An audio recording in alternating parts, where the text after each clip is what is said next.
हाय, हमारा next topic है electric field intensity due to a non conducting sphere. Non conducting, पहले हमने conducting sales के जो था वो पढ़ा था, अब हम पढ़ रहे हैं नॉन कंडक्टिंग मटेरियल है हमारा, और वो भी कैसा है, एक स्फीयर। नॉन कंडक्टिंग मटेरियल में हमने बताया था पहले कि नॉन कंडक्टिंग जो मटेरियल होते हैं उनमें चार्ज क्या होता है, डिस्ट्रीब्यूटेड रहते हैं। whole volume में the charge is distributed in whole volume. Suppose the volume of this sphere is V and the charge of this sphere is Q. So we find out the density of charge density Q upon V. The charge density of this sphere is Q upon V. Suppose ये जो है इसका volume की जगह इसका हमने क्या ले लिया, एरिया ले लिया, है ना, क्योंकि हम में एक गाउस सरफेस की एक जो है ना इधर बनाना है गाउस सरफेस, क्योंकि हमें मान लीजिए ये जो डिस्टेंस है ये रेडियस r है और इससे पॉइंट P पर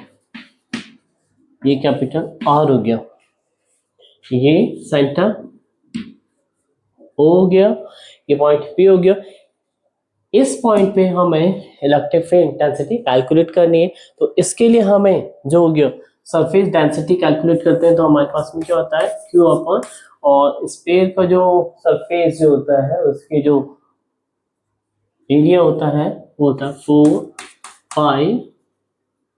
r स्क्वायर। तो मैं ये स्मॉल r ले रहा हूँ क्योंकि इसका जो रेडियस है वो कितना है r। अब इसमें भी 3 केस होंगे। फर्स्ट रहेगा इधर, फर्स्ट केस में इधर लिख देता हूँ, सपोज ये है r, ये जो r है यानी r रहेगा कैपिटल, यानी r is greater than to small r। Second case रहेगा r equal to r, and third case रहेगा r लेस देन r। यानी ये जो पॉइंट P है ये इसके अंदर हुआ, इधर ये पॉइंट P यहां से यहां तक ये इधर, तो ये लेस देन हो जाएगा r से, और ये पॉइंट यदि P इधर आ, ये r है तो r इक्वल टू r हो जाएगा, और ये r हमारा ग्रेटर देन r था। तो we know that first case, if r greater than r and we know that the flux I equal to क्या होता है E dot D A equal to क्या है Q अपॉन, यानी Q upon epsilon होता है ना, और Q अपॉन एप्सिलॉन से हम इधर देखो Q अपॉन एप्सिलॉन से हम इस जगह यदि वॉल्यूम में पता है कि Q इक्वल टू वॉल्यूम हम क्या लिख सकते हैं 4/3 पाई r क्यू, पाई r क्यू, क्योंकि ये जो वॉल्यूम है हमारा क्या है r, है ना, तो 4 पाई r क्यू क्या होता है सरफेस यानी स्फीयर का वॉल्यूम। अब हमें मान लीजिए हमारे पास में ये जो है पॉइंट P बाहर की तरफ है, जैसे ये है, तो हमारे पास में ये होगा, इधर क्या हो जाएगा इसका एरिया कितना हो जाएगा, ये वाला एरिया हो जाएगा। तो क्या लिख सकते हैं हमें इधर A dot 4 pi r square Q बटे एप्सिलॉन, क्योंकि इधर हमारे पास में ये डॉट डॉट डॉट डॉट करेंगे तो यहाँ से यहाँ तक की डिस्टेंस का एरिया हमें कवर करना होगा, इधर से लेकर इधर तक डॉट डॉट डॉट डॉट। तो ये जो एरिया है डी ए क्लियर, इस पॉइंट के लिए तो ये 4 पाई आर स्क्वायर। अब हमारे पास में ए निकालना है, ए हो जाएगा Q 4 pi R square upside S. ये इसका इलेक्ट्रिक फील्ड इंटेंसिटी हो जाएगी इस पॉइंट पे। एरिया है कैसे कवर हो रहा है, ये रहा ऐसे।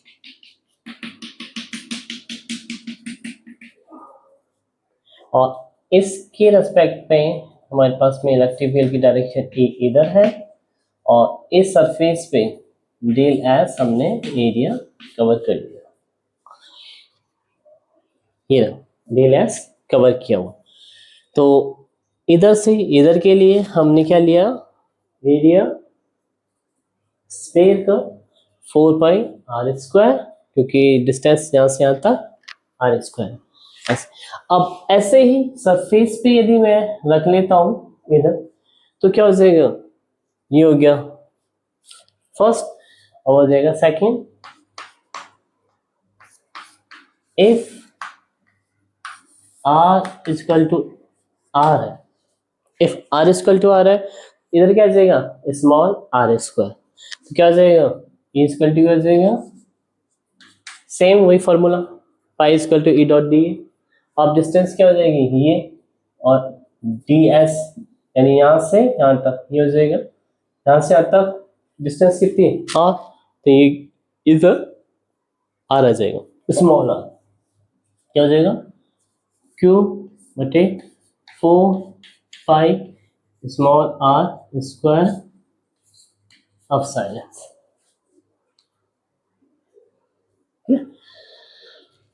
अब क्योंकि हम बात करते हैं अंदर की, अंदर वाली के लिए हमें इस वॉल्यूम है, वॉल्यूम के अंदर पॉइंट है, अगर हमारा पूरा यदि ये वॉल्यूम V था तो हमने चार्ज डेंसिटी कितनी ली थी, रो, और रिजल्ट किया था Q अपॉन V। V की वैल्यू क्या लिखी थी, 4/3 पाई आर क्यूब। लेकिन अब मैं यदि पॉइंट P को इधर अंदर लिख लेता हूं और ये स्मॉल r है डिस्टेंस, तो अब क्या होगा, इस डेंसिटी, क्योंकि इसकी जरूरत नहीं पड़ेगी हमें, कि ये मैंने याद कराने के लिए आपको बताया था, डेंसिटी का फॉर्मूला चार्ज डेंसिटी है। अगर ये एक वैसा होता स्फीयर के रूप में, यानी सेल के रूप में होता है ना, यानी एक शीट के रूप में होता, तो ये वाला यूज करते प्लेन एक शीट के रूप में। लेकिन अब लेकिन शीट के ना रूप में होके ये क्या है, एक तरह से स्फीयर के रूप में है। तो अब क्या होगा, इस पॉइंट से इस पॉइंट तक के लिए है, तो मुझे क्या निकालना पड़ेगा, मान लीजिए इसके अंदर एक ये इंटरनल, एक ये बन गया, एक स्फीयर बन गया। स्फीयर के लिए अब मेरे पास में रो जो डेंसिटी है वो क्या हो जाएगी, क्यू डैश, है ना, यानी इसमें चार्ज कितना हो जाएगा, क्यू डैश, है ना, और ये हो जाएगा रो डैश, और वॉल्यूम कितना हो जाएगा, 4 पाई आर क्यूब,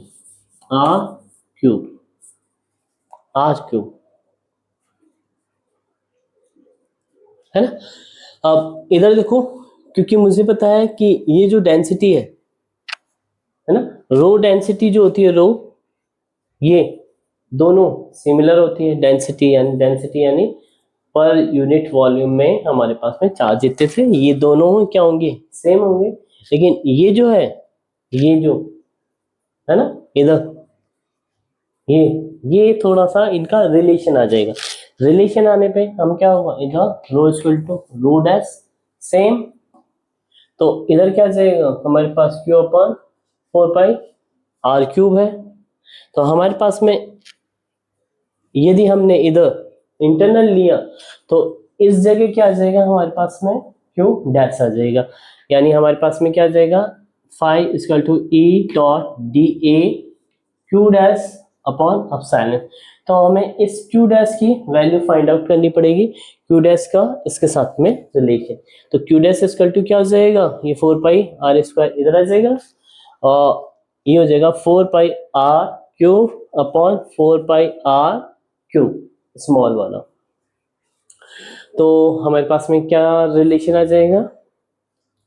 इधर मैं मिटा रहा हूँ, है ना, नीचे नीचे वाला मिटा देता हूँ। तो हमारे पास में रिलेशन आ जाएगा,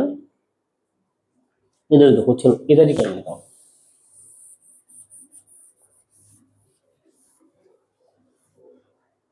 तो हमारे पास में रिलेशन क्या आ जाएगा इधर से, यानी क्यू इक्वल टू क्या आ जाएगा, ये क्यू है, ये क्यू पर 4 पाई है, तो ये क्यू है, तो ये क्यू डैश अपॉन ये है, यानी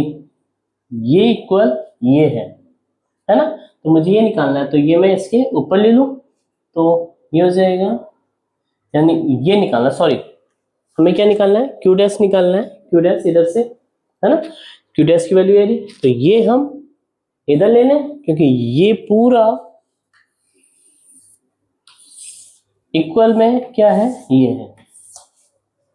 क्योंकि डेंसिटी कभी चेंज नहीं होती है ना, चार्ज डेंसिटी वो सेम रहेगी, जो रेशियो रहेगा वो सेम रहेगा पर यूनिट वॉल्यूम में। तो अब ये देखो, ये और ये क्या हो जाएगा, सिमिलर, मुझे ये निकालना है ना, सॉरी ये क्यू डैश निकालना है, तो क्यू डैश निकालना है, तो ये इसके मैं ऊपर ले जा रहा हूँ। तो हमारे पास में क्यू डैश इसका क्या आ जाएगा, 4 पाई आर क्यूब, ये ऊपर चला गया इधर, और क्यू तो है हमारे पास में, इधर क्या है 4/3 पाई स्मॉल आर क्यूब। तो देखो 4/3 से, और इधर भी 3 है, ये 4/3 से 4/3 कैंसिल, और पाई से पाई कैंसिल, तो क्या जाएगा R cube upon small R cube cube. तो हमारे पास में इधर क्यू डैश की जगह क्या जाएगा, यानी क्यू आर अपॉन आर की पावर क्यू आ जाएगा, सिर्फ इतना सा रहेगा, क्यू डैश की जगह ये आ जाएगा। अब वही है, एरिया फाइंड आउट करना है इसका, है ना, तो इसका एरिया क्या होगा 4 पाई आर स्क्वायर में, है ना, और इधर क्या आ जाएगा हमारे पास में क्यू डैश की वैल्यू ये है, तो हमारे पास में ए क्या आ जाएगा, ये इसके नीचे चला जाएगा, यानी इसको मैं मिटा रहा हूं, तो क्या आ जाएगा ए,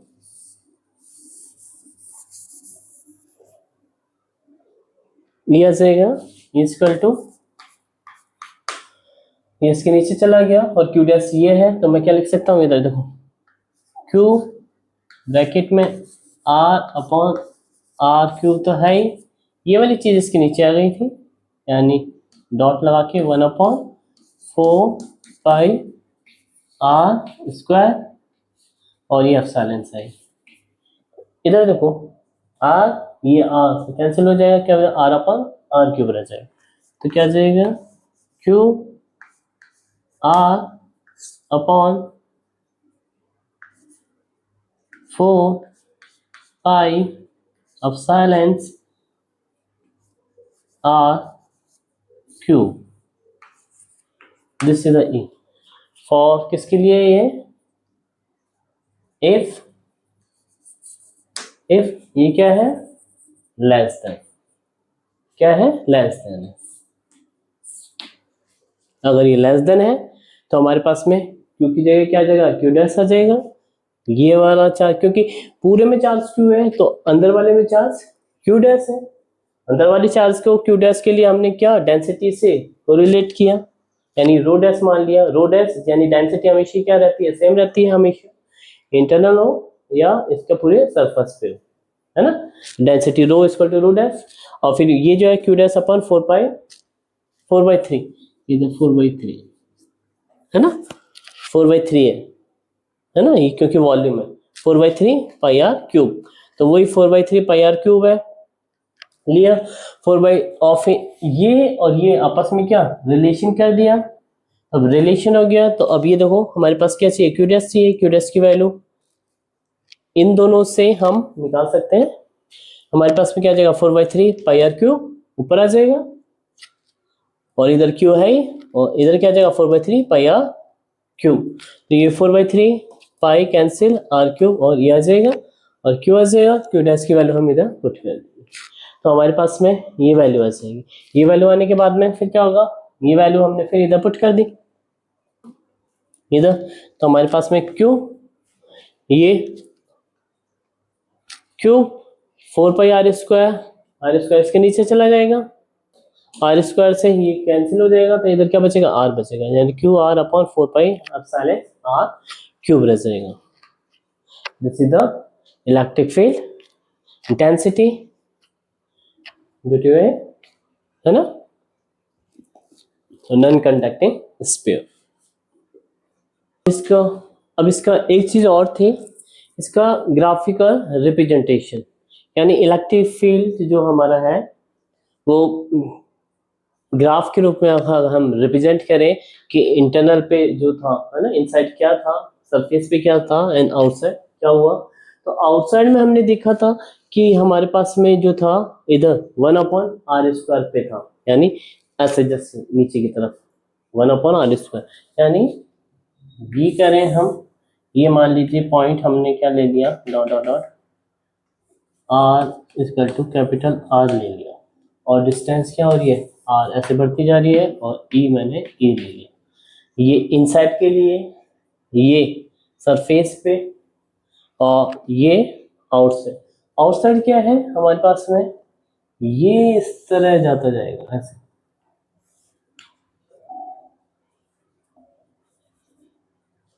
ऐसे बढ़ता जाएगा। ये क्या है